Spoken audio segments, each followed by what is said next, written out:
مراسم نماز جنازه معاون اول رئیس اوریون بانک شورت اسمت‌اللهیف روز چهارشنبه 30 آگوست وقت نماز پیشین در مسجد سر اوسیو واقع در محله 8 مارت در مرکز شهر دوشنبه برگزار می شود.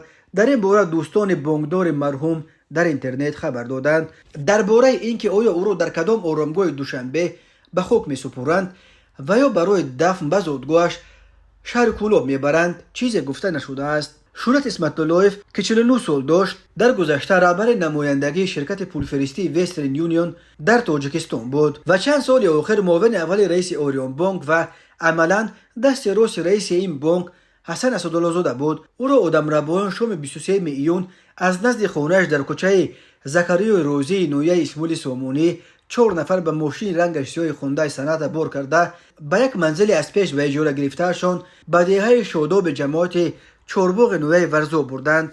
بعد 7 ساعت شکنجه ساعت 3 شب 24 ایون اسمت‌اللهیف جان داده است. آدمربایان جسد او را همراه ماشین به دریا پرتافته به هر طرف فرار کردند. جسد از سوی آدمربایان به دریای زرافشان پرتافته شورت اسمت‌اللهیف را بعد 50 روز جستجوها روز 12 آگوست از ساحل زرافشان در حدود جماعت سرزم پنجکن در نزدیکی مرز با ازبکستان پیدا کردند. بنا به فرضیه تفتیشات رهبر گروه آدمربایان دلشاد سید مرادوف ملقب دلشاد اسبه کارمند سابق مقامات مختلف حفظ حقوق تاجیکستان بروده داشت بعد کشتن و به دریا پرتافتن جسد اسمت‌اللهیف به روسیه پناه برده است.